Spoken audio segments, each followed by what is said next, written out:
Welcome back to the Gunn Show, my friends. We always appreciate you. We have actually a live studio audience who was talking real loud until I got real loud, so I guess they're paying attention. Yeah! And we are in Texas, which you might be able to tell by the cowboy hat and the loud hooting and hollering, which makes it even more fun. So before we get into the exciting guests today, we have to thank our sponsors. Our sponsors do everything for us. Without our sponsors, we would not be able to produce this show around the world. So NTMA, AMT, IMTS, EBITA Growth Systems, Tecma, who else? Revelation Machinery, American Precision Museum, and Shop Floor Coffee. Thank you all. I'll give you a little bit more about their stories at the end of this show because I'm so excited to be here and because we just finished the show actually. So if you hear some raspiness, maybe some sexiness, if you watch Friends and that sexy Phoebe voice back in the day, then you might hear some of that. And we're gonna have some cigars, some tequila, some beer, but most importantly, I have some incredible guests. I'm at Prosper Machine Tools today, and we just did a 2-day open house. We did live streams, we did filming, we had great customers, and most importantly, we had camaraderie, we had friendship and family come together. So we're gonna talk a bit about that today, the importance of all this, and if we want to, just for fun, based on all the crazy tariff crap that's going on right now, we could even get into that a little bit if we wanted to. That would cause some controversy, but I love controversy. So, Brett, you're my co-host today. You're having a little bit of fun. Yeah. You're the staple here today. We're going to rotate these folks out, so we're going to get them started. What do you think? Absolutely. You ready? Yep. Can you co-host? Absolutely. It's your big debut, because I hear you're starting a podcast after this, right? Maybe. Maybe. This is the inspiration for the Prosper Machine Tools open house. Greg, we'll start with you, buddy. Even though you don't have the cool-ass cowboy hat that we got over there with Eric, we do know you're in charge, so we're going to start with you. All right. So we start with the bosses, right? Yeah. How did you like the show? But before we get into what you liked about it, what inspired you to put it together? Because to my knowledge, this is the first big one that you put together, right? This is the first big one for Prosper Machine Tools, and we really started focusing on things in August last year with a variety of directions that the team wanted to do and where we wanted to take Prosper and how we wanted to really affect manufacturing going forward. And so we did that. We put a plan together. We went to IMTS and worked very, very hard with meeting builders and doing things and establishing some relationships. And luckily, it all ended up working out the way we wanted to. And so part of that was the plan to have a very large kickoff. This is we're working on our 10th anniversary right now. And so it's a very exciting time for us. It's fun to have the family and all the people here to help us. Yeah, congratulations on 10 years, man. What I've seen you guys evolve into from the outside looking in has been inspiring. So, if I could shake all of your hands from this distance, I would. Eric, would you mind just kind of name dropping some of these beautiful ingredients to this recipe that you guys are creating here with your different machine tool builders? And you and I got to be on camera, and what I've understood about your perspective here in Texas versus a nationwide perspective when it comes to what you're creating, that was incredibly insightful to me. So let's do some shameless name dropping today. Shout out to some of your folks. Absolutely. And let's talk about some of the differences here in Texas as well. Well, as Greg alluded to, he's had, first off, I came to Greg here for about 2.5 years now. I've been working with you. Yep. And prior to that, I spent 10 years in the cutting tool industry, and him and I had spent 10 years prior to that working together. So we got the band back together. That's right. Nice. I wish the Eagles would do that. What's that? I wish the Eagles would do that. Yeah, right. There you go. And so when Greg and I first started talking, and I was looking at the lines that he carried, I was very impressed, right? So I saw Grobe. That was the first one. I saw Mitsubishi, and a couple of those just really caught my eye. Like, okay, these are builders that I can tie into because they meet my personal philosophy of what I want to do, right? And I've always sold high-end my entire life. Everything I've ever done has always been the right way to do things. That's the only way I know. I do things the right way. And as you can see from this show, I do it over the top a little bit. I kind of push these guys. I've spent a lot of Greg's money. Yeah. But he's smiling about it. He's smiling now. I don't know about Monday. We'll see how that goes, Tony. But then, we went to IMTS, and Brett and Greg and myself, and we spent a lot of times, and we brought in the next pieces to the puzzle that really fits our company, what we're trying to do here with Texas. And what we're trying to do. Texas, everybody looks at Texas and they think, oh, oil field, but Texas is extremely diverse. You know this, right? I mean, absolutely, I do now. Yeah, oh yeah. I mean, semiconductor, aerospace, medical. I mean, so it's beyond just the energy companies, but that is still an extremely important part of our company, right? And so when you look at companies, I said Grobe, you know, but now we got Spinner, we got Modig, we got Index, Mitsubishi, you know, and with Mitsubishi, I can't talk. With Mitsubishi, you got OPS Ingersoll and Roku, and all these major top of the line players are now under one umbrella. It's for me. I want you guys to go more into this, of course. But what you just said, all these key players under one umbrella. This is the ingredients that I'm talking about. This is. You can have the confidence to walk into a shop and know that you have a solution for any shop that you're walking into. Let me tell you, you got to have pride in what you do. And with the builders that we have and the partners that you saw here today, the ones that came out to support us, when I walk in with PM on my chest, I'm like Superman, baby. I walk in, I know I got the tools to take care of our customers, and there's no greater feeling than that. And I think our rest of our team feels the exact same way. And so when you know you can go in and you can solve a customer's problem no matter what it is, that's powerful. So powerful. I totally agree. Brett, I want to get you involved a little bit, buddy. So we talk about all of the each of those companies that Eric mentioned are specialists in their field. Mm-hmm. And then at IMTS we formed a new relationship not only with Miltronics but also with FFG. Yep. And the FFG and Miltronics, they fill in really what is the volume part of the marketplace, right? The vertical machining centers, the horizontal machining centers, the lathes, whether they be with or without milling and automation and mill turn and multifunction, those kind of things. So that was a huge piece of really tying all of this together for us. You know, Brett, as a co-host, you got to start asking questions as well, buddy. If I navigate this whole thing. Before we do that, cheers, you gentlemen. want to cheers? Yeah. Hell yeah. And Dad, Cheers. happy 10-year anniversary of Prosper. Yeah. Thank you. Thank you. For sure. Salute.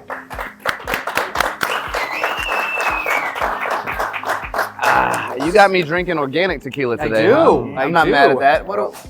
Maybe we can get these folks to sponsor us. Yeah, if Lalo would pick us up, that'd be good. Yeah, Lalo, Yeah. that sounds good. Yeah, Yeah. Tequila goes great with manufacturing. It does. That's right. It does. Absolutely. Absolutely. Drink a couple of shots of tequila, run a machine a little bit. Yeah. No, Just don't do that. Don't do that. We're just kidding. Don't do that. But you have to ask a few questions to these folks as well. I will. I'll start with Dad. Or Greg, or Yeah. whatever. Kind of the same yeah, thing. same Yeah. thing.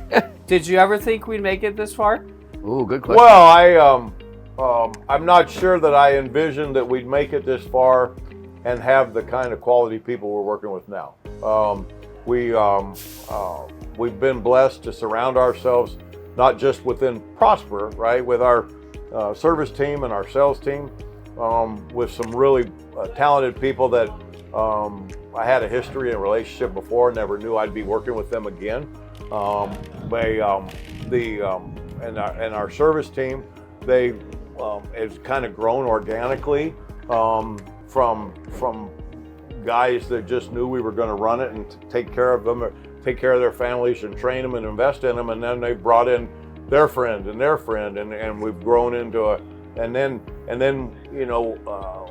our builders, quite honestly, Grobe and Mitsubishi really were tentpole brand name that helped us validate and get to a point where other builders wanted to work with us, and they trusted that we would do the things we're supposed to do. And so, when you're finally blessed to work with some of the leaders in the industry, the other builders want to work with you because they know if you can take care and make those builders happy, that you can make them happy. And so that's where the momentum came from. And that attracts a guy like Eric, and then that attracts some of the people that have joined us in South Texas, and it keeps the sales guys can all make a living, and everybody can support their family and grow that way. So that's how it happened. And so we've changed our portfolio of products almost completely over the last 3 years. Yeah. Yeah, well said. I'm going to segue from that because we've talked about the partners, we've talked about expectations, we talked about where we are, and I'm going to slide over to you, Eric, and just talk about gratitude.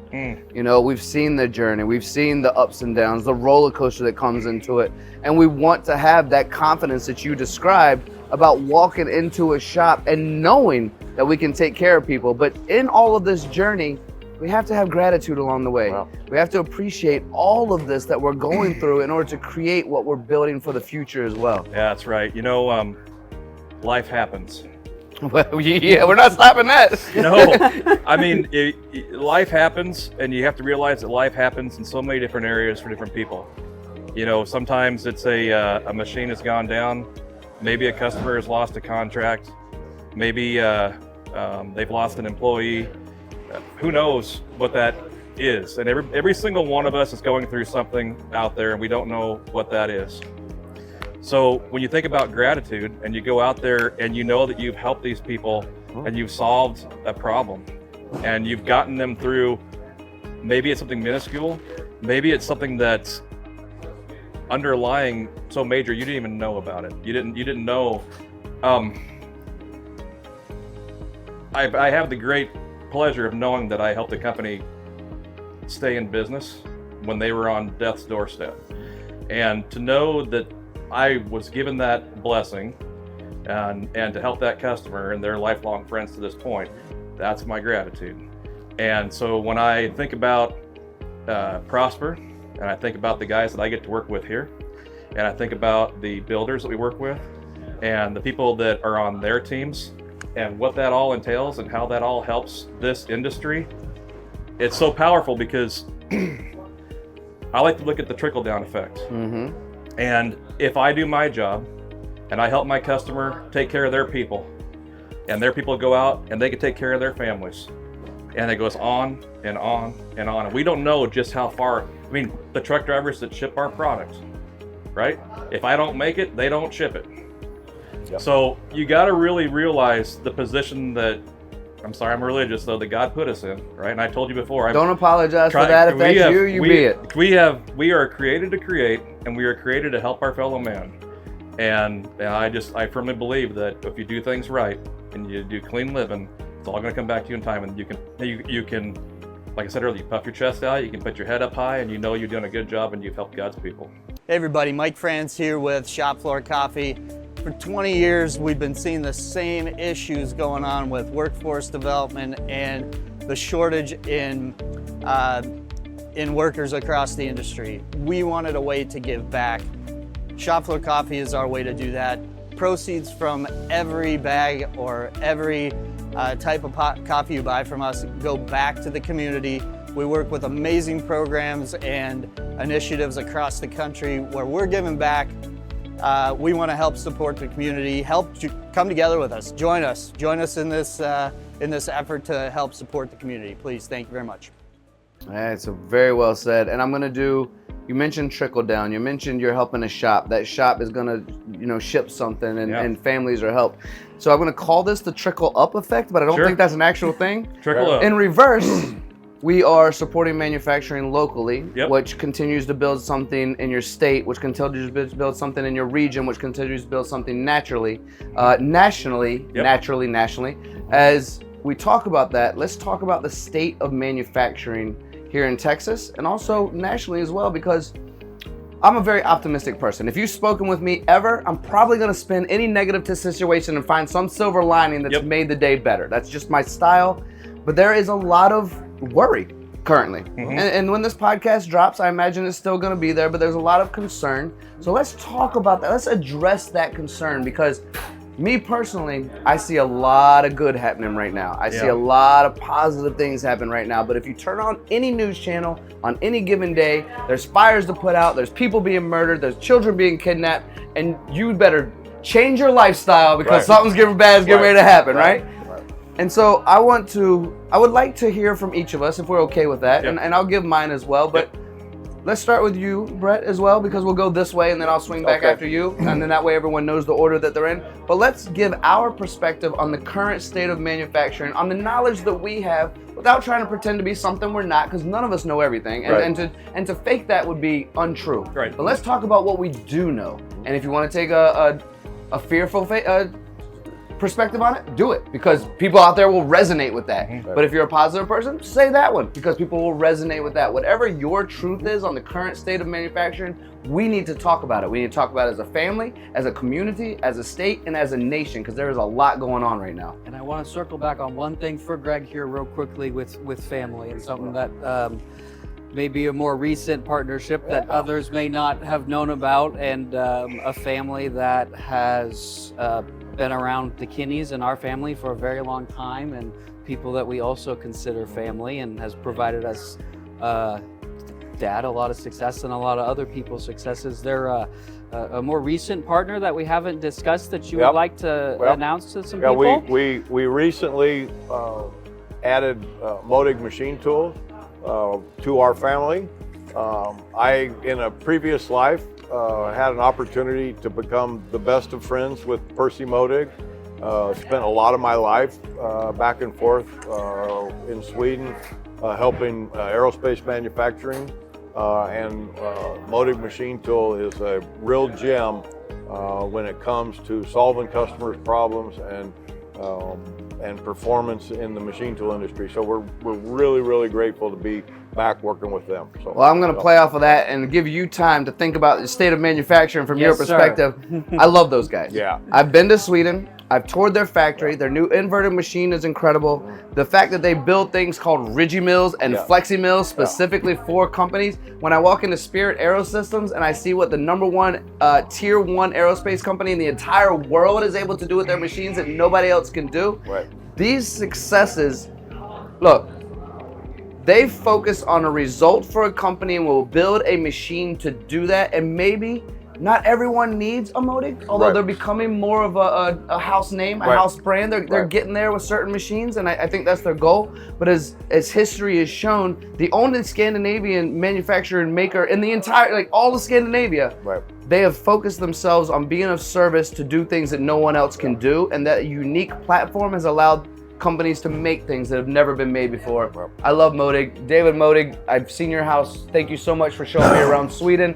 Keith here in the US, amazing human being, and continue growing your team. I have nothing but support. So I hope that's been long-winded enough for you to think about your answer for state of manufacturing. Yeah, absolutely. As far as the state of manufacturing, as a young man in the business, I have a different view than maybe others that are getting older and longer in the tooth. So for me, it's all incredibly positive. All of the reshoring, we'll bring up everyone's favorite word right now, tariffs. And I think favorite word. And I think long term, you know, it's very beneficial to the United States, and everything that has gone overseas that has left us with what is just really a service and consumer-based economy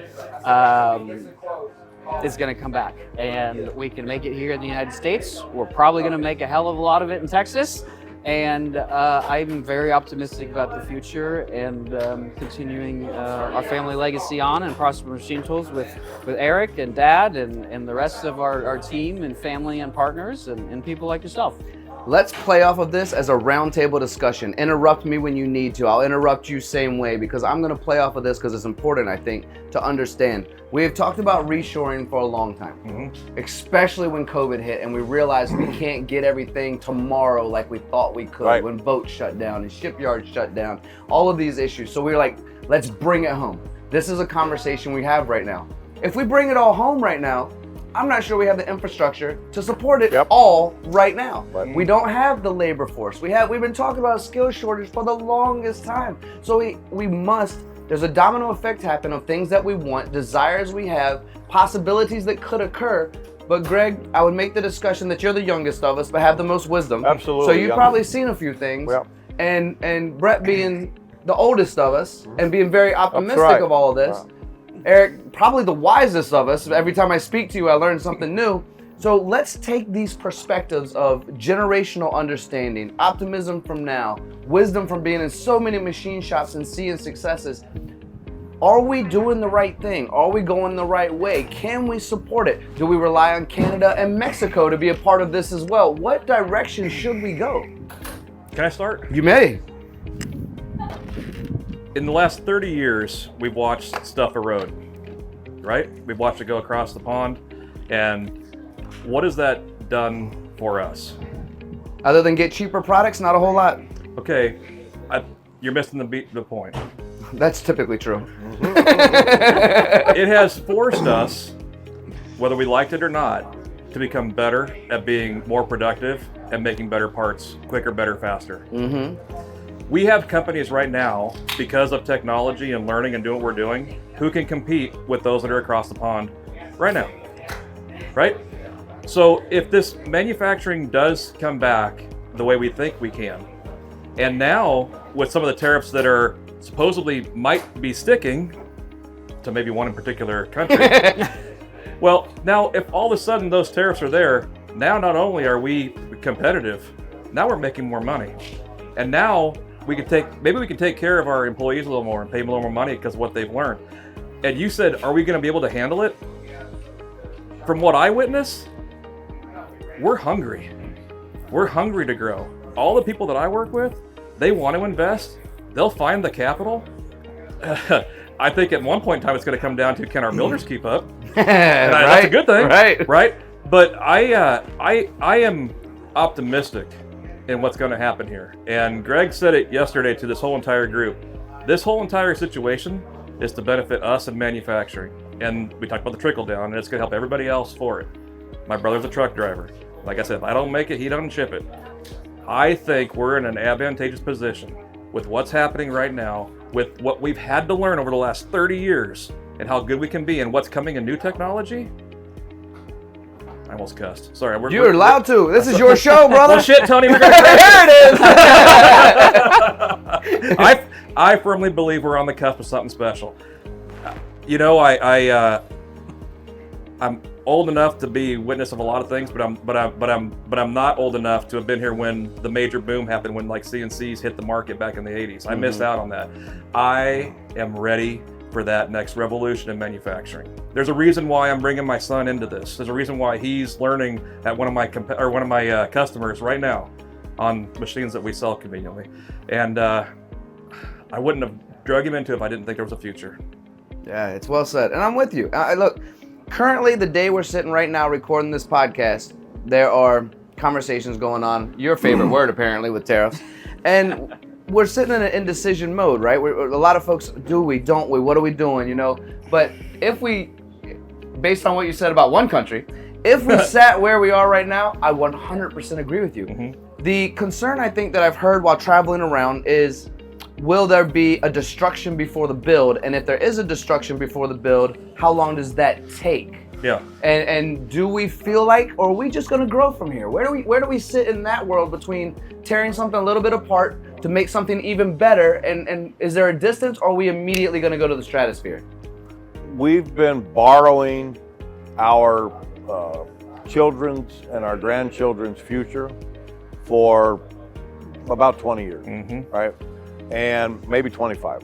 And we've made it harder and harder and harder for people to compete and survive doing what we call manufacturing.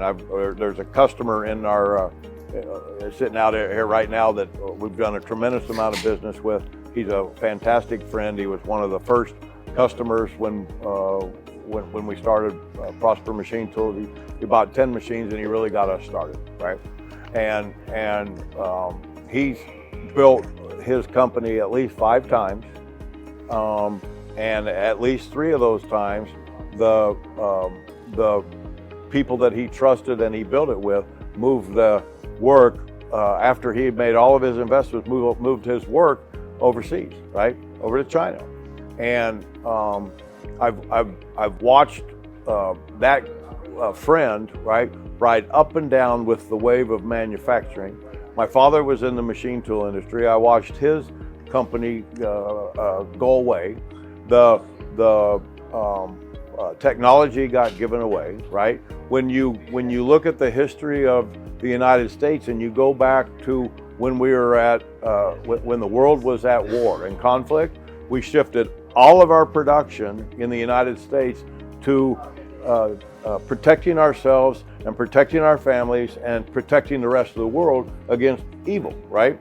Well, if we don't have manufacturing, if we don't have a machine tool industry, if we don't have a tool and die industry, if we don't have an aerospace industry, if we don't have an energy industry, we don't have the ability to continue to be the number one global economy, the number one global peacekeeper, the number one global consumer, the number one global money maker. We don't have the ability to do any of that if we stop taking God's gift, which is the raw materials that are under our feet, and turning it into a value-added product, which is what all of our parents and all of our families did.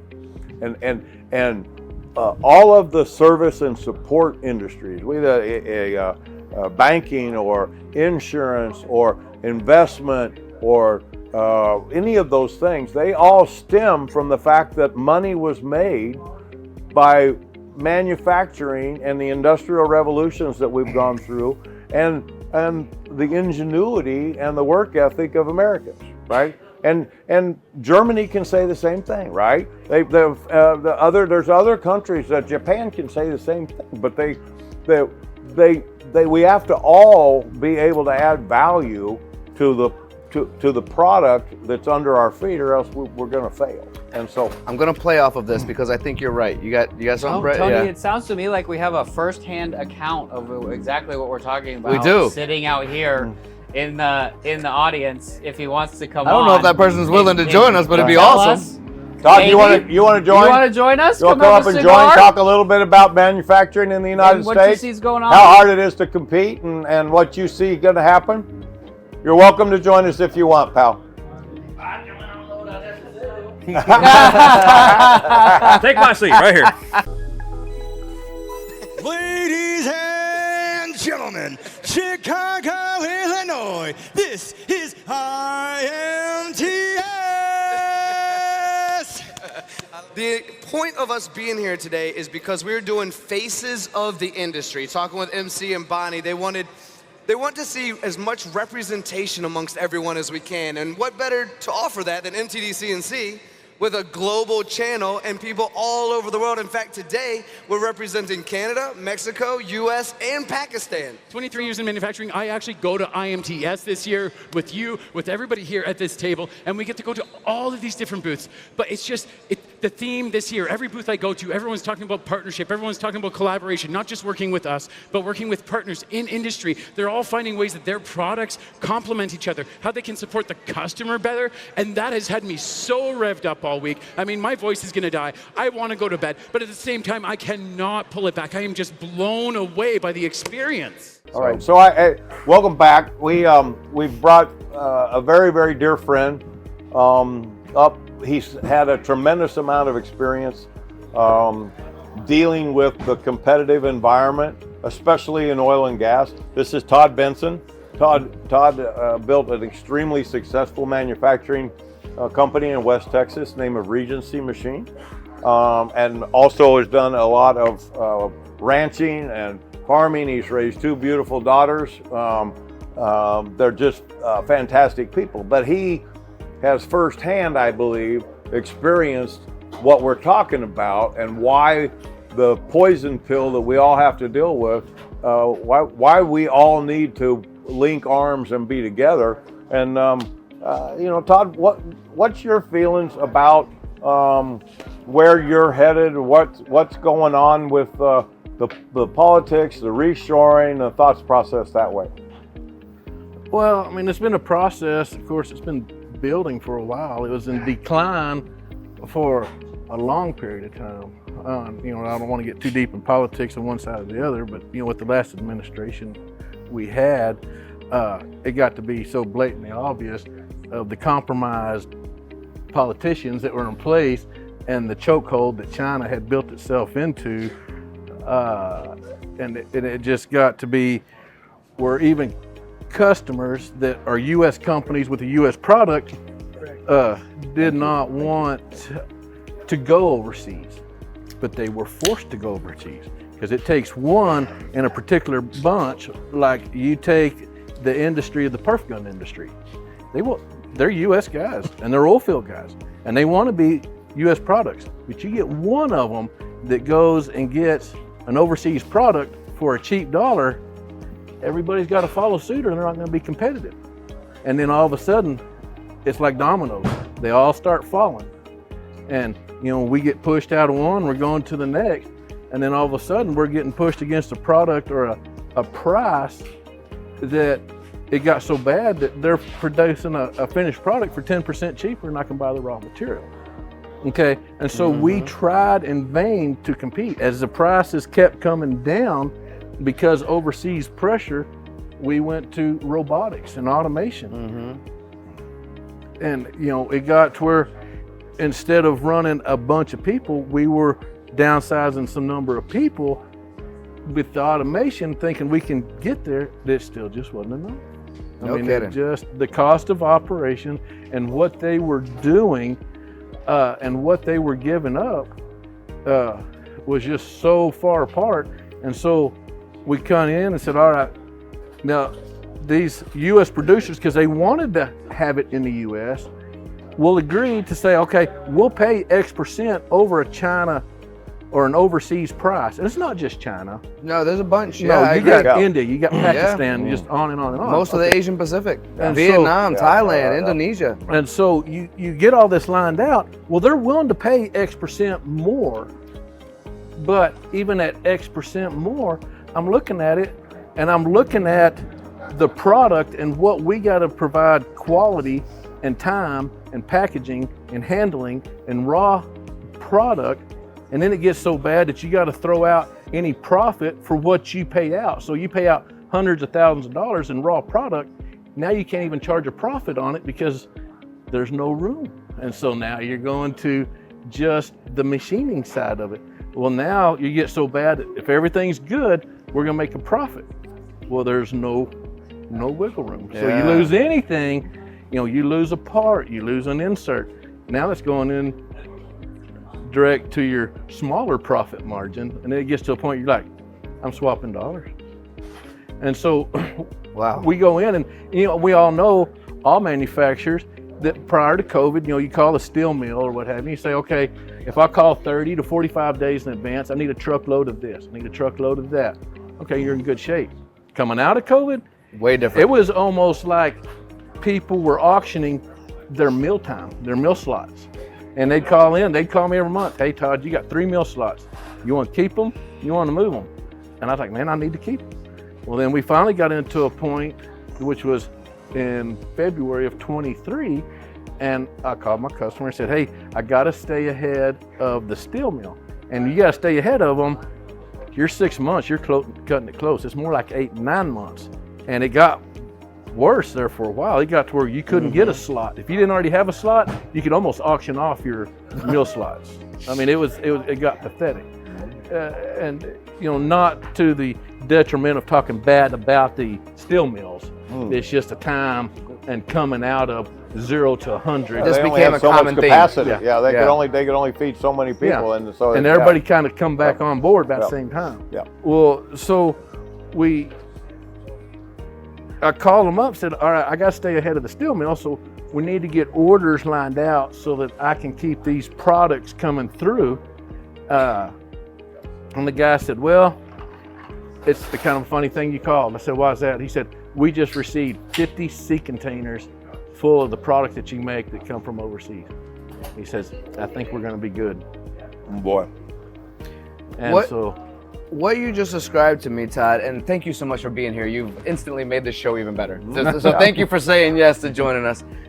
A lot of what you described, from my side of things, from marketing and spending time with all these folks and trying to convey the importance of different topics about not wanting to scrap, about making sure that your tool life is longer, that you're paying attention to your coolant, these small details that just a smidgen of it allows us to have the grasp on profitability that we're trying to find during difficult times. But one thing that stood out to me, and I'd love for you to express this further, is I go around the country and around the world, but certainly around the country, preaching about we have a massive labor shortage, we have a huge skills gap, automation is the key in order to compete on a global scale. But I heard you say that wasn't even enough either because it was still expensive. Which is how we end up at the point of the tariffs and the stance that's having to be taken even right that's now. not enough. Even the industry has been manipulated and stolen and falsified by a country building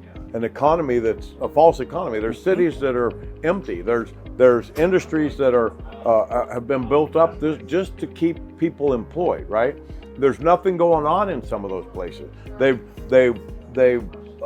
It's the same philosophical approach that we, with only 340 million people, when we start talking about shovel jobs, okay?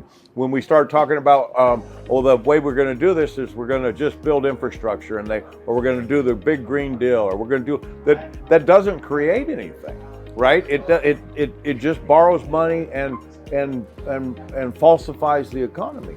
What we're talking about now is leveling the playing field, right? Giving the opportunity for our manufacturers. They're going to have to use automation. 340 million people, productivity-wise, can't compete with 3 billion people, right? We have to be better at it, automation-wise. We have to get more productivity per person than the countries that we're competing with. And the United States has been behind in automation, right? We haven't been as aggressive as Asia and Europe has been. So it's time for us to do those things. We've got automation people here. Todd was very aggressive with automation. He had, I think, 11 cells that he was running that were all fully automated, load, unload, the whole 9 yards, and still lost business because of currency manipulation, pricing manipulation, different things that are going on. And those are the things that the government right now, Trump and his team, are trying to alter and modify, and it's going to be difficult for a short period of time. We're all going to have to adjust to some things, right? The products that we get at, some of the products we get at Walmart and the dollar store and places like that, the price is going to go up on them for a period of time because that manufacturing is not going to shift to the United States quickly. It's going to take time for us to get good at commodity production. The quality production, the stuff that Todd's talking about, that should shift very quickly. We should be able to shift that over and build our core manufacturing of quality, and especially with special materials, the everything from the stainless to titanium to Inconel to tool steels to Monel, all that stuff. We should be better at that than everyone. We have unbelievable talent in the United States to do all those things. So, but you can work 24 hours a day, 7 days a week, but if you're playing with the cards, the deck stacked against you, it doesn't matter. And we've got to even out the deck. Everybody's got to stop dealing from the bottom of the deck. So, well, every time I go to Vegas, I lose. They're always stacked against me. That's for darn sure. Yeah. But Todd, I would love to hear, based on what was just described, and you've been through the trenches of this, it sounds like, and truly trying to figure out how to make this thing work. And your perspective on automation is enlightening to me, so thank you for describing that. What is your current perspective on the moment now and the potentials of what's coming? Are you skeptic? Are you optimist? Where do you sit I go, now? of course, to stay in business, in manufacturing. If somebody says, are you an optimist or a pessimist, anybody that's in manufacturing has got to be an optimist. Right. Because you got to be finding the good or just be done. If you can't stay on the optimum, are you half full or half empty? And man, I'm half full, ready to get the other half of it filled up. You don't charge out and get it. But there's huge concerns. And with all that's going on with China, and I'll tell you an underlying concern I've got, and nobody's really addressed it yet. Oh, let's address it now then. That's what I love. Your rare earth materials. We're about to get the crap kicked out of them. We got tungsten, you got carbide, you got cobalt. It all comes bread from and butter. pretty much one location, doesn't it? Who controls that? Yeah. And if you find it in Canada, who owns the mine? Yeah. Okay, it's going to roll back. It starts with C, and it's going to be a problem. And they're going to play that card. You know, this tariff war. That card's about to get played, and the manufacturing costs are about to get big. And where does this start getting absorbed? And stuff that's quoted, POs that are out. You know, I'm expecting that other shoe to fall, but. I don't know. And I hate, and that sounds pessimistic. No, but it that's does. being, It like sounds you said, realist. That's realist. Yeah. And like, man, That's understanding what we're working with and what we're going to come up against and how we can work that to our benefit is what it sounds like to me, is a realist perspective. Yeah. So from that and knowing that, I'm gonna play the creative side if we can a little bit of what does a perfect world look like from this point right now, and knowing the cards that we've been dealt and a deck that's stacked against us in that situation. What would be, how do we make this the outcome we want? Do we know that answer? Like you just said, starts with a C. If we go to Canada, we know where all this stuff's being made. Is there a solution that works? If I'm not a politician, I didn't major in political science whatsoever. I spent my life in manufacturing. Love the industry. Love your perspective. Thank you for being here. Is there a perfect scenario? no, there's not. This is all going to be a compromise deal. There's always going to be a compromise. And you know, there's going to be areas that we're not happy and areas that they're not going to be happy. But you know, where does it end? And right now, where it's headed, you know, there's going to be a overflowing of emotion, and then it's going to come back to a checkpoint. But when it comes back to that checkpoint, what's going to work? And that's going to be a big question. And you know, how do you resolve this price difference? And you know, when they've been hoarding this work in on a low dollar, and their government is going so far as to subsidize the raw material to the manufacturers. I mean, I'd love to get that, but I can't expect our government to do it. You know, I'm a realist. You know, we're for profit. You know, I've asked myself many times, what are they for? You know, what are we doing here? But, you know, there's gonna have to be tariffs for an imbalance and this trade deficit. And to bring this work back home, one, it's a national security. You know, That you was a get rid of all point, this yes. manufacturing. We got to go fight somebody, and these manufacturers been dropping out. And you start the time clock. Let's start the time clock right after 9/11. And every manufacturer that's been in business that long, you know, we're right at our 30-year mark. And we was right in the middle of business in 9/11. Let me tell you how it just decimated stuff. Yeah. But then coming back, it wasn't long after that, and what I term, this is my personal term, when the China Revolution come on, and they started shutting all these maquila orders down on the border and moving that stuff over to China. And so once we saw some of that, and then I started losing a lot of agriculture business, gin ribs and stuff. We were getting ready to buy some lasers for and cut out and put the carbide inserts and stuff in. And then all of a sudden they got quotes from China, and everything we'd worked on and contracts we were building, There's we're done. I'm gonna interrupt for a minute. There's you asked what's a win look like? What does a win look like? What's a win look I also want to go back to this whole defense thing. Oh, yeah. in a while, but yeah. And I think I'm going to cover that, right? What's a win? A win looks like we in the United States get strategic, and we decide, just like when COVID hit, and we decided what essential workers were, and we did those kind of things. We decide what essential industries are that the United States is going to rebuild and be successful with, and we protect those.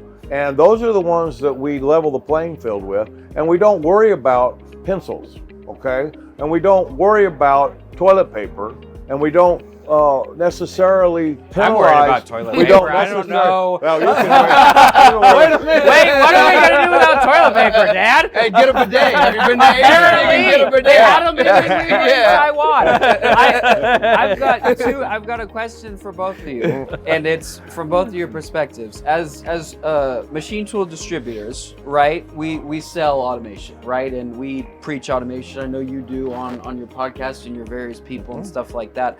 And I think it can be really good. But hearing Todd's perspective on the downfalls of It was enlightening to me. it not working, what would you say we as machine tool distributors maybe approach automation in an incorrect way selling to customers? And Todd, what would you say were some of the 2 positive parts and then 2 or 3 warnings you would give people that are trying to get into automation that they should watch for, that you would kind of give some advice on? Whew, that's an onion. Yeah. Good luck peeling that all back, buddy. Yeah. That is detailed right there. we looked at automation for years, but for years, a small job shop couldn't afford it because it had to have integrators. And in a job shop, you get in a realm, especially oil field, okay, you quote a job, you're gonna get it, hey, we need so many, we need it so fast, okay, I'm having trouble on people, I need to get this in, okay? And I would expect, hey, I'll call, when can I get this robot? And we're gonna get some integration, I need this done in a couple of weeks, and we can buy 30 days, make all this happen. And you call an integrator and they would say, oh yeah, we might be able to get you on board 18 to 24 months. That's obviously not quick enough. And then of course I just laugh and I'm like, if I need you in 18 to 24 months, I'll call you in 18 months. Yeah. How about that? Yeah. And so it wouldn't work. But then the costs were exorbitant. I mean, just crazy money. Well, now the technology is getting better. The brands are studying controls, making it more user-friendly. Interfacing was a big issue. The interfacing, the cobots are getting easier to tie into. We had designed some tables that cobots could bolt directly to give room for the operator to get in. Worked great. We could just bolt this stuff on and go. Had very good success with it. Being able to get the work with the quantities to where you're pucking the parts, whether you're laying it down or using vision. Even the vision, the technology has come around to implement it at a cost-effective means, and more so than the cost-effective means is the timing. One, you got to have cobots and robots like right here, right now, and you got to have a tech service that, you hate to use the term plug and play, but it's almost where it is. Yeah. Yeah, and now you're getting, especially in the cobot field, not so much on the robot side, but you're getting so much of the working hand in hand with it to where the sensors within, you don't have to build all this caging, and you got your 6 sensors and stuff that you can put on that you don't have to have all this guarding that saves a lot of money of getting cells set up quickly and to be able to change from one product to another. There for a while, if you set up something automated, it was so dedicated and so costly to change, it was outlandish. Well now, and as a person doing job shop, if I had my own product, it's one thing. If I'm automotive, it's one thing. Right. But when you're a job shop, you're like, all right, what am I gonna do when I get the, 60,000th part of a 60,000 piece order? Now what am I gonna do with this? Okay, when it's a complete sell, you got to reinvent it somehow, right? We had. So how do we feel about a lot of these folks? Because you said this a little bit, Todd, and I like where you're going with this. A lot of the preaching that we're doing now for a lot of companies. In fact, you have one just inside here with a gantry-loaded machine who has traditionally been known as that million-part process is going into automotive, as you mentioned, Todd. That's now focused their engineering to allow us to be hot jobs, to allow us to be high mix and low volume. Right. Are we optimistic about the ability for high mix, low volume shops to also automate through these resurgence or reinventions of automation? Hey there, manufacturers. Need to sell your surplus CNC machinery? Whether it's vertical machining centers, CNC lathes, or machines from top brands like Yazda, Matsur, or Watchon, let me introduce you to Revelation Machinery.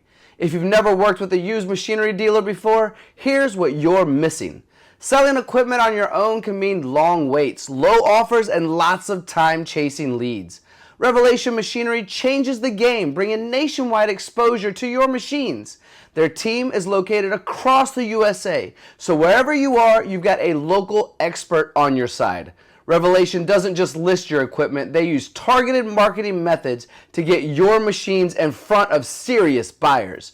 Revelation Machinery is committed to fair pricing, full transparency, and taking care of the details. From paperwork to logistics and even rigging if you need it, they're there every step of the way so you're not juggling any part of the process alone. Ready to let a trusted partner handle the heavy lifting? Head to revelationmachinery.com/The Gunn Show to see how easy it is to turn that surplus machinery into cash with Revelation Machinery. See, a while ago, you was alluding to what's the perfect scenario on a shop that would work, and I always thought, man, how cool would it be? And we're getting closer.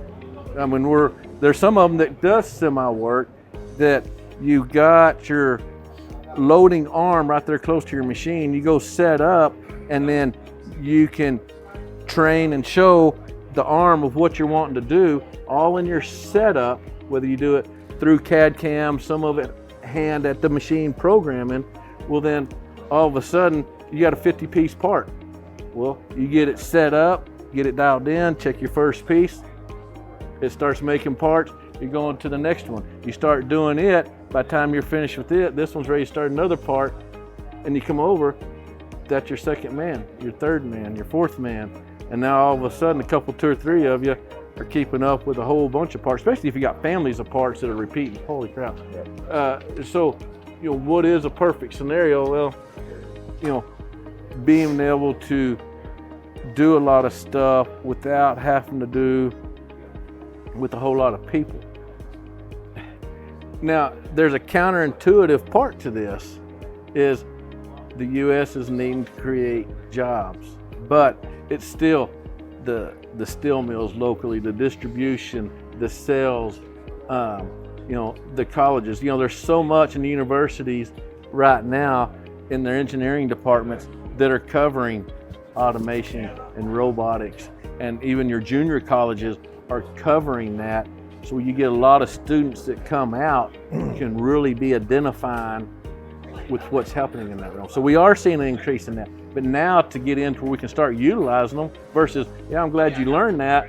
Now go sit on the sidelines, or you're going to go to another country to utilize your So. If we don't have anything specifically to follow up on what was just discussed, I want to go back to this whole defense thing. But not just defense. I want to talk about, and this is a passion project of mine as well. Defense, I think, is the immediate way to convey a message that is incredibly and extremely important to manufacturing as a whole. But the broad perspective is that I want to discuss, and if we can, how do we convey the importance of all of this manufacturing to a generation that hasn't cared, been taught, and in fact their parents told them to go to universities for the longest time, because that's a successful person. An unsuccessful person is just going to go to a trade school. That's your backup plan, whether you're going to be a welder or an electrician or a plumber. All the trades were the backup plan. How do we, as a community, as a manufacturing engineering community, convey the message of how important it is that would you agree that we're coined an invisible industry? We make everything, we touch everything, but we're considered invisible. How do we take that message of, do you love your freedom? Do you love Right. your lifestyle right, Right. now? Right. And if we didn't exist, and if we cannot do this cost effectively, it no longer exists at all. How do we convey this message in a powerful enough way that people who care zero about it and only are on their phones doing their TikTok dances and their Instagram reels all of a sudden care? How do we reach them to show them the importance that we're passionate about today in this podcast? Tony, it sounds like you're making fun of my generation. I'm not making fun. I promise you I'm not making fun, because I too grew up in a school that we traded in our trade department for a gym for the football team. So I would say as a Gen Xer, I was the beginning of that transition. So I'm not making fun, because if you don't know something exists, you can't be made fun of for not knowing it exists until somebody tells you, by the way, this all is here. So I'm just trying to figure out how we can reach them in a purposeful way to give it meaning and not just a machine running or noise from my mouth or our mouth. How do we, what I've realized is we can connect with someone when it's relatable. When someone sees themselves in us, it then becomes important to them as well, because it matters to my life. Right. How do we do that? Right. Well, Got the exact opposite of what you just described. Oh goodness, that also makes sense. Yes, absolutely. It's been like that for 2 days. But my dad sitting here, we were always told that we needed to go to college and go to university and get a degree and learn everything. And I went and did that, and I'm back here in this business. Welcome. So, I think there's a lot to be said for, educating people about our industry and how cool it is and how fun it is and how well you can do in the world and have a good life for your family and your kids and your significant other and all of that. And I think that if you can get that across to people, then How do we get that across? Well, we're doing it. Yeah, I'm happy to hear that. it's all a full circle, right?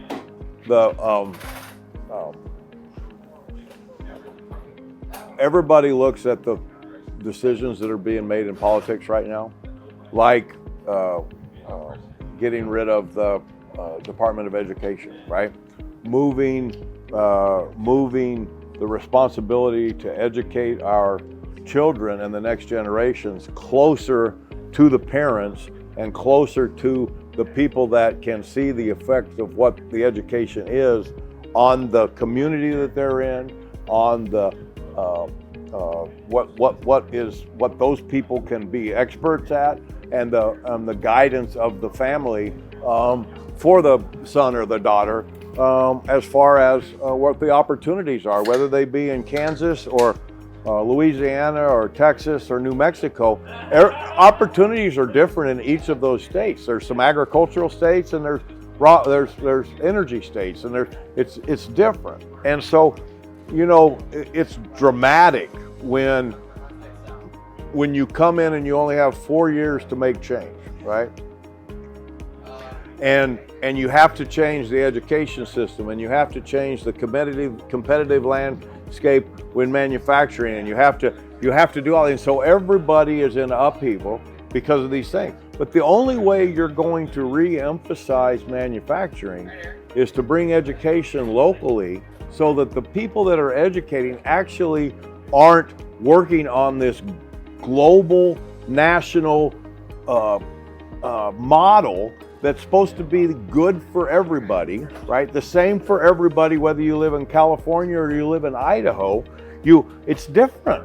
Every community is different. Every state has things that they are different at, and the people that live there and educate those children and build those educational systems, they know better than a national entity that trying to paint over everything with a roller brush instead of a paintbrush. And so it's going to be hard when we change to the education system and we put it back into states and we go with choice and we do some of those things. But that's when you're going to end up with trade schools and automotive schools and design schools and automation schools and all of those things, because there's a tremendous opportunity for most of our kids to be very successful in that deal. But it's going to have to become local. It's not going to happen because somebody in Washington, D.C. said this is what's going to happen. It's going to happen because Rachel tells Todd that this is what my kid's interested in, and we need to, and that's where she needs to be focused.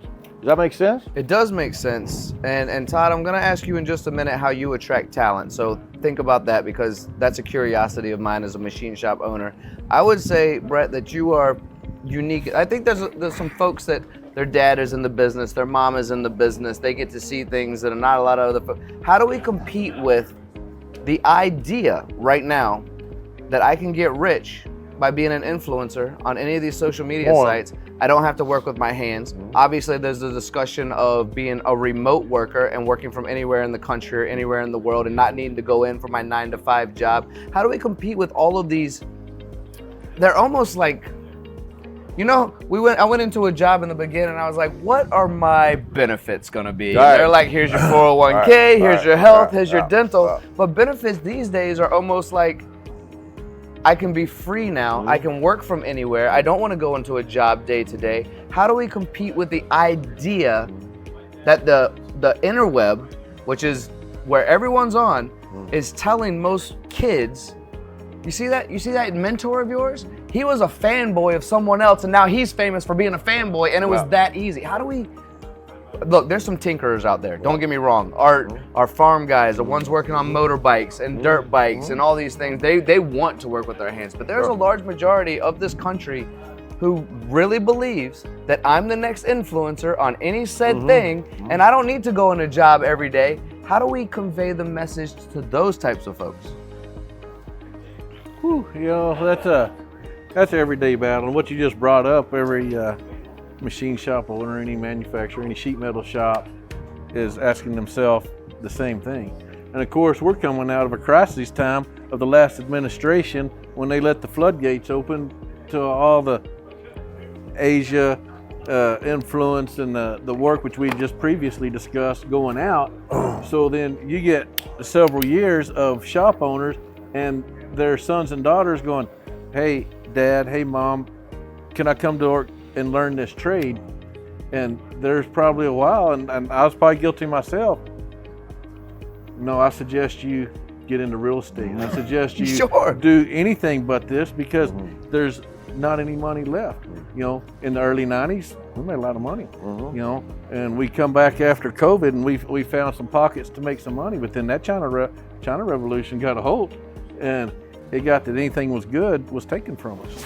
And we've lost millions and millions. And then, you know, and I can go on and on. I can sit here all night and talk about politics. And we just might do that, by the way. We got bottles of tequila and beer and cigars. And I can tell you all the military work that we got into, and we was big into it, and we lost all that work. And it was work that would come up for rebid every 3 years. And it come up, and there was a shop we worked hand in hand with that did all the fab work, and we did all the finite machine work. And it was working great, and we was doing well. And the people we were doing it for, which is down close to Houston, were the low bidder, and they lost that contract. And I don't want to go into who's who on the political side, but we went out and had us a celebratory whiskey drink that, man, we got 3 more years, and we're in the most profitable time of our business.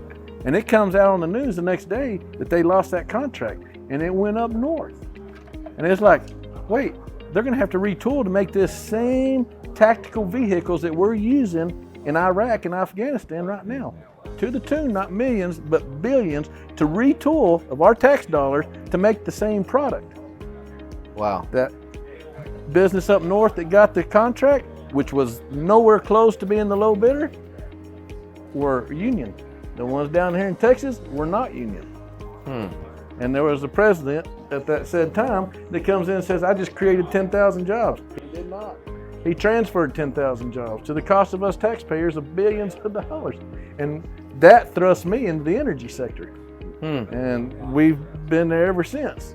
And then all of a sudden our diversification went out. It sounds like I'm on a bitch rant, but keep it going, buddy. That's what a podcast is for. But when you get into the realities of what's going on, you're like, okay, I got my daughters coming in. Who has interest? Well, then my oldest daughter, she made a decision. Hey, I want to start learning some of this. And I was like, let's find you something else. And I should be grasping it, and teaching her how to measure, how to do offsets, how to do programs. Hey, let's get a robot separate and let's start training. If I got to bring another person out just because I get busy in business matters, just do you training. Let's send you off.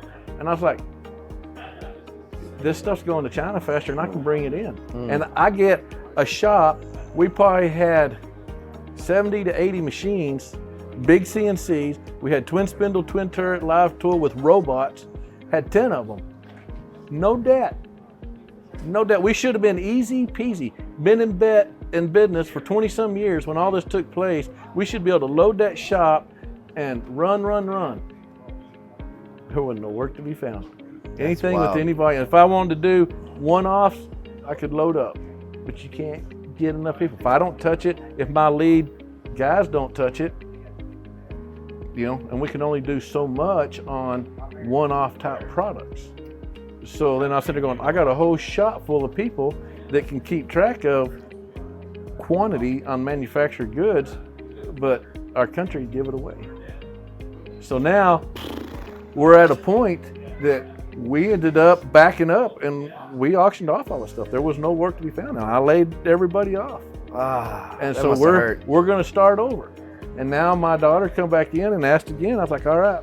Well, we're going to start teaching. So we're teaching her, and she's picked up programming. She's picked up her offsets. She's running her own deals. She's running parts as we speak right now. And I've got a renewed hope seeing this tariffs and that the country starts managing it and realizing it. Now, to attract talent, you brought this up a while ago. It's, how do you set yourself aside? Well, you try to get good health benefits, a good retirement program. Well, everybody's looking at benefits, and all these companies that sell that kind of selling a lot of the same options. But a new day and age, it's about work environment. You're out there cracking the whip, and you got this dark, dingy shop that people assimilate with a machine shop. That it just like pouring oil in water, it just kind of don't mix. And so they want to have some control, some say-so. They want to feel like they're somebody. Okay, so we try to make this environment that. Okay, what can we do to make it enjoyable? I've never been a big clock watcher. Hey guys, we got product to get out. Okay, you're not a morning person. Okay, but we're trying to join up times from here to here.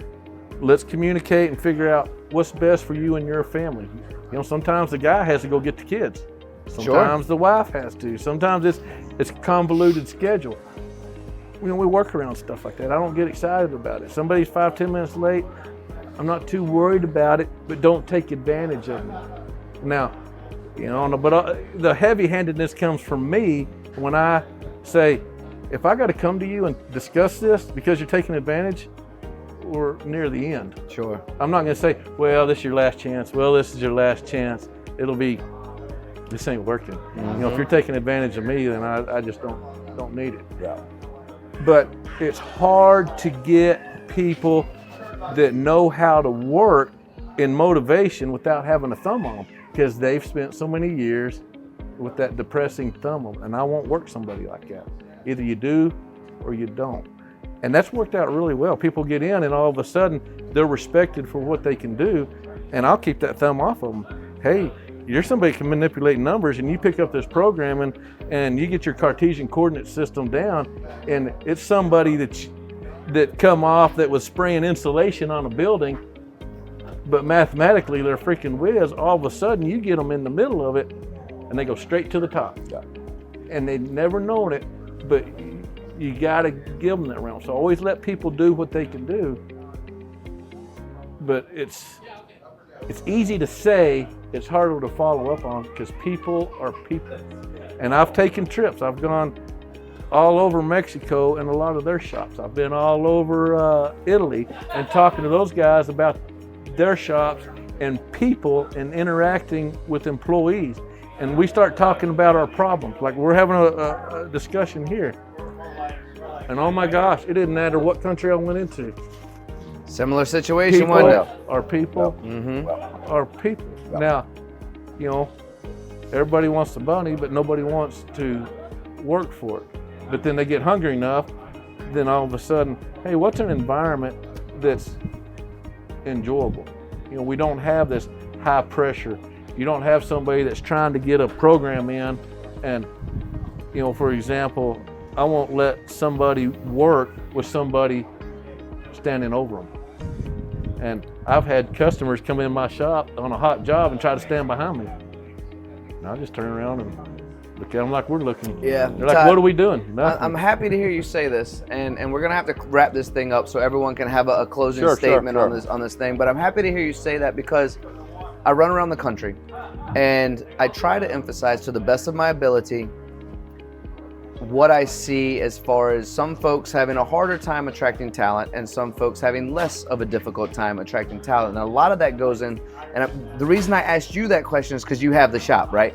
I'm a believer in technology, and I'm a believer in how we can attract talent. And so I talk to the filter guys, okay? I want to breathe in my shop. I don't want my coolant to stink every day. I want to work with the best technology. I want to work with robotics because now we're talking about gamification. All these kids playing video games that can actually adapt to robotics so much quicker. So when you say we can attract talent through adapting a more modern instead of stereotypical dirty stuff, there are shops out there, and respect to them, because I know they're listening right now, respect to them, that they are more traditional. They're gonna have some of the things I went through as a machinist, where I had the smelly coolant and I went home with my car stinking from the smelly coolant. I didn't have filtration in my shop.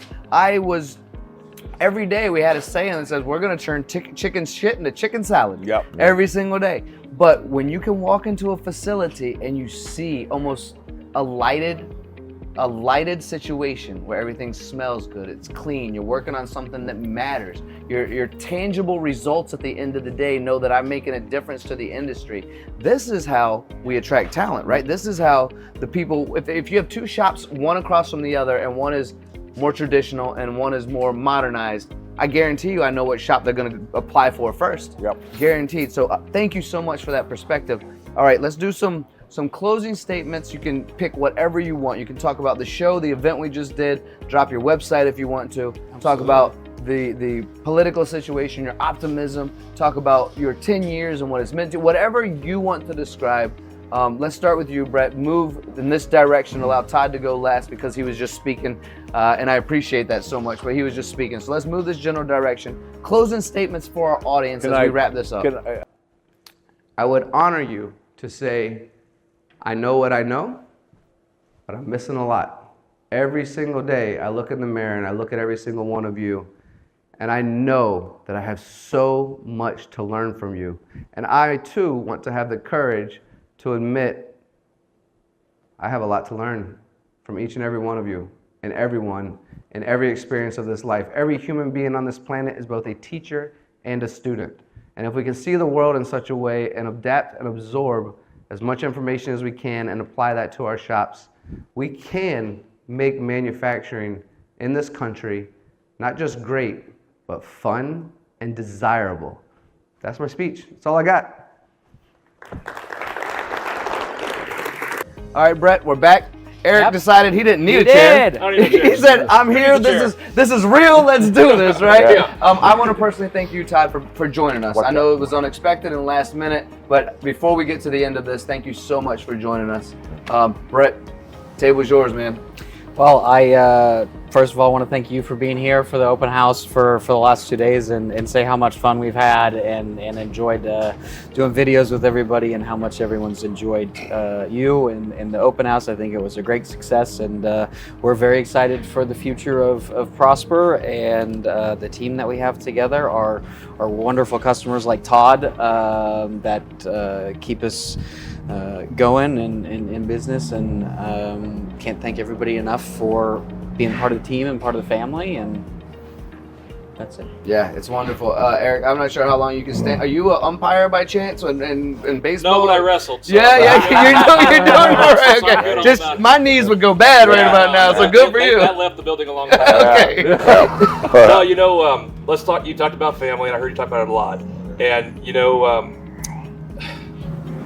our builders have become family. Their people have become family. And if you want to know how real family is, this entire week I've watched a couple of our service members bring their fathers in. Awesome. Just while you guys were having this conversation, I got to go over there and I got to meet one of our guys' daughter. She's 2.5 years old over there. The fact that we love our families and we love this industry and we're passionate enough to get them involved. You know, my son's coming into this industry. I told you that, you know, and I look at the families that came through here this week. Shoot, that's what it's all about. You know what I mean? And so I could go on and on and on about a lot of things, but I love this industry. I love what it does for people. I love what it's going to do for our country and what it's going to do for the entire world. Well said, sir. Greg? You know,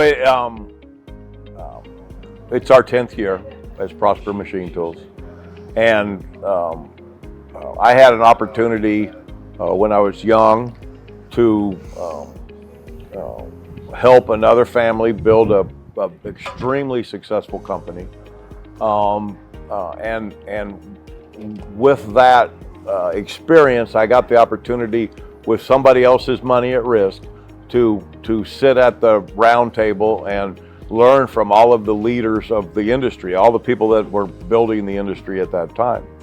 And that company invested in their people, had quarterly and or annually large universities to educate their team, to educate and measured their service team, and did a variety of things. And you know, the end of that, right? I was 22 years. The end of that was very painful and emotional. And the owner of that company and I, we didn't speak for quite some time. And my younger brother passed away during COVID. And that man called me 5 times in 2 days, right? And reached out, and there are now 3 or 4 people that work at that company that have gone out and been very successful that have now come back to Prosper Machine Tool. And one of the unique things about that company and what we're trying to do here is when we were growing originally, that company, it was a brotherhood. It was a group of people that you knew were in your foxhole, and the customers knew that we were in their foxhole with them. And that's what we're building again today, is a brotherhood that you know who's in your foxhole with you, and whether it's 1 o'clock in the morning or 5 a.m. in the morning or Saturday or whatever it is, you're going to get taken care of because those people care about you like your family. And the relationship with Todd, there was one time I had a situation that wasn't great, right? And Todd happened to be within about 10 minutes of me, and I knew it was going to be a painful situation. And I called Todd, we talked, and I said, I got to go do this, and it's not going to be great. And he said, well, are you afraid of the situation? I said, this could get physical. And he said, well, just a second. And he went and got something that would make sure that it didn't get physical and it would calm everything down. And we went and we had and it all worked out just fine. But he cared enough to say, hey, let's make sure we don't end up in a situation that we can't control, and be safe, right? We need to all be safe. We need to all take care of each other. We need to live by the golden rule. We treat each other like we want to be treated. We're going to make mistakes. It's not going to be perfect. The new government, the new policies, they're going to be painful at times. It's going to change things. We don't need to panic about stuff. We need to continually put the right foot in front of each time and do the right thing and take care of each other. And for us, I hope that everybody that we surround ourselves with knows that that's the way we think, right? That's the way we believe, and that's what we're going to do. And so, this is a core trait of dealing with people, right? Today, I was walking around and there's this guy, I'd never seen this guy before. And walking around and he's in a nice golf shirt and I look at him and I thought, well, you sure look familiar to me. I said, hey, and what's your name? And well, my name's Troy. And I said, oh, it is? And he said, yeah. And we talked for a little bit. And he said, I used to work at one of the big aircraft companies that makes defense planes here, and did this and did that. And he said, you know, I wanted to come out and really see what you guys were all about. And he said, you know, I'm a preacher at Eric's church, and he asked me to, he told me what was going on, and he came out and he spent 2.5 hours because of his family, right? And Todd and Rachel drove 2.5, 3 hours to come be with us. They didn't expect to be sitting here the whole time. I only because the way the conversation drug in did I drag Todd up here. But we're brothers, right? We've literally negotiated deals and done things over the weekends and at night, or sitting watching his daughter play basketball, right? Making sure we're taking care of things, right? So I want everybody we deal with, and I think it's important in this industry for everybody that's in this industry to realize philosophically, we have to all take care of each other. We had 2 major competitors that came through our show this week, right? Walk right through. We had them go through. They talked to every one of the vendors. They shook hands, and I know that they were, there's no reason to not let them be here, because, who knows who's going to be supporting each other, or who's going to need help at what time, okay? So, I feel extremely humbled that this many people came to support this show, that they care about Prosper and our family, that they care about each other enough to come spend a week with us like they did. I feel humbled about that. I feel optimistic, not about the future of Prosper. I think we're on a nice trajectory, and our team is more talented than I really ever expected it to be. But I feel optimistic about manufacturing and about the direction that our children will take over the next 5 years by having families have more influence in where they go and what they're taught and what's focused. So it's an opportunity for us to truly change where we're headed as a country. And Yeah. Thank you. Well said. Yeah. 2 things I want to bring up before we head over to Todd is something else is being physical. Is this daggone backdrop? No kidding. And your knees still doing all right? They've gone numb. Yeah. I overshot what I thought I could do. Yeah. I'm hanging tough. We could wrap this up. I talked a little longer. Let's wrap this up, my friend. Well, in wraps, we're really excited where we're going. I thank God that we got Trump in and the tariffs. The nation is in turmoil watching this. It is tough. I firmly agree that we hold firm with it. Let it take its course. Let the adjustments let that start happening. Companies out there that went to China, so many of them went unwillingly. It was about finances, about being able to stay competitive. Those guys need to be talking back to their U.S. vendors and have the conversation.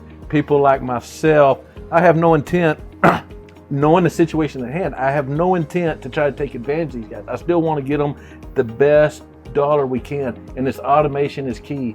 But for vendors like me, we need good commitments. We need, how far we can get, quantities, communication, what are their needs, what are families of parts, what all can we do, what conversations can we have, so that I can have conversations with these guys and go, man, we're gonna canvas this on this customer's parts, and we're gonna do this, and how can I do it where I can bounce around with automation, maybe some without, that I can get the best value added, but it's going to take commitments, and these guys need to be talking now, because what's going to be coming down the pipe, and they can start building these relationships. We can start getting the materials found and establish where we're at.